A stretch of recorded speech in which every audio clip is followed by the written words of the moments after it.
Here are the notes for integration part 2. So for some integration, let's start looking at some of these ones. So for the first one, I have the integral of x squared plus 1 all squared. Now if we were to do this, it would be very difficult to do even with u substitution. So what we're going to do is we're actually going to multiply this all out. So notice I have the squared on the outside.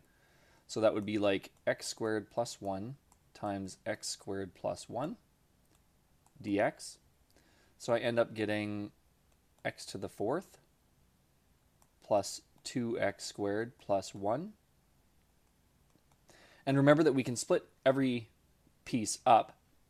So I can have the integral of x to the fourth plus the integral of 2x squared plus integral of 1. So what I'm going to do is I'm going to do each one of those separately. So I get x to the fifth over 5 plus 2x cubed over 3 plus x plus c. The next one here, I have x squared, integral of x squared minus 2x to the fourth on top over x to the fourth on the bottom. Now again, I have too many things that are complex, so can I split this up? Can I have single integrals added or subtracted together to make this simpler? And you can. So what I do with this one is I want to take the top, the numerators, split them up and put them each over individually the denominator. So that when we get to this point here, it's easy to see that things can cancel, right? In this case, 2 minus 4, so I get x, the integral of x to the negative 2, minus, and then I'll have the integral, the 2 can just come outside. X's cancel. So actually what I'm left with is minus the integral of 2, and these are both with respect to x's. As long as x doesn't equal 0, right, then I have a problem. Oops, that's it. So the answers to these are, again, increase the exponent by 1. So I get x to the negative 1 over negative 1. We can simplify that easily. Minus 2x. Again, if I was to simplify this, I would put the x on the bottom and just make it negative 1 over x minus 2x plus c, because these are all indefinite integrals. Okay, the next one here. Again, we want to try to simplify this. I have an x on the outside, a root x on the inside, but what if I can rewrite this as x times x to the 1/2? Then I can get a single x with one exponent, one term, dx. So what I do is I take the integral. X, this is to the power of 1, so 1 plus 1/2 is, of course, 3 halves dx. Then I just have to add 1 to the exponent, which makes it 5 halves.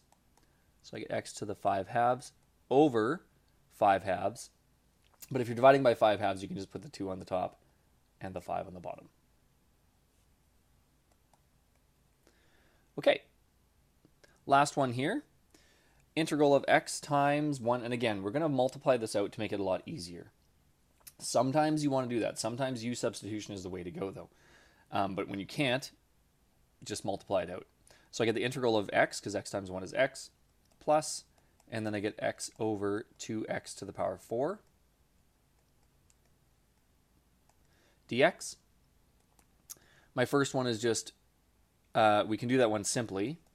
It's just x squared over 2. The second one, think about maybe reducing this a bit, so 1 on the top, and that becomes an x cubed. You can even think about having the 1/2 being brought out, times the integral in x, 1 over x cubed, we can change to x to the negative 3 dx. So first one remains the same. Whoops, let's move this up a bit. X squared over 2 plus 1/2 times, again, increase the exponent by 1, x to the negative 2, put it over negative 2. We can clean that up a bit as well. We don't have a lot of space, but let's try to clean it up. So we clean this up a bit, and we get the x goes on the bottom, x squared, and it becomes negative 2. So we can have that as x. Where can I put this answer? Over here. We'll finally get x squared over 2. And then we will have minus, because the negative times the positive, 1/4, because we multiply the 1/2 with the 2 on the bottom as well. And then we have the x squared on the bottom. And that would be my answer for that one there. Okay, So let's look at a couple of integrals of trig functions. Let's extend this a little further. So we know what the differentials of sine and cos are. The differential of sine is cos. The differential of cos is negative sine. So if I'm going backwards, the integral of cos is not negative sine, it's actually just sine x. Okay, and we're not going to worry about the plus c's anymore because we're just looking at the basic integration. We're not doing like actual indefinite integrals. I mean, we are, but we're not really worried about that right now. Integral of sine x is actually negative cos x. And we can look at the graphs of both of these and see that those are in fact correct. Because if I was to differentiate negative cos x, it would go to positive sine x. So you can go backwards. If I was to differentiate sine x, it would go to cos x. So that's how that kind of works there. Now, consider all of these basic trig functions. So if I'm doing again, the differentials, and I can get these from tables, from differential tables, we can see all the differentials for sine, cos, and tan, secant, cosecant, and cotan. And if we look at what I did before, looking at the integrals going backwards, we can see how that relationship works. So integral of cos gets me to sine. Integral of negative sine, or integral of sine, is going to get me to negative cos because I have to account for the negative symbol. And the integral of secant squared is going to go back to tan x. Integral of secant x tan x, because I know that the differential of secant x is secant x tan x, will get me back to secant x.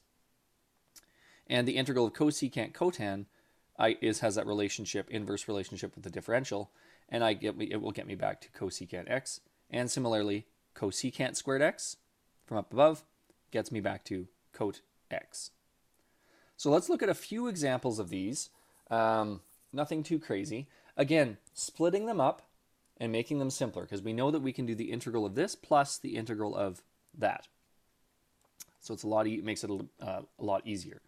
So the integral of 2 sine x, the 2 just comes along for the ride. Remember, we can take the constant value out of the integral. So sine x, we just look above, is negative cos x. So that's going to be negative 2 cos x. Plus the integral of 3 cos x. Again, we just look at the integral of cos x. Tack on a 3, and I get 3 sine x. That one is somewhat trivial. Okay, again, plus c, but we're not going to worry about that right now. I'll put it on just for the sake of being accurate. Okay, so the integral of 4 cos x plus secant squared x. Again, the 4 comes outside. The integral of cos x is just sine x. Those ones are fairly easy. And then secant squared x, we look over here. Integral of secant x, or squared x, is tan x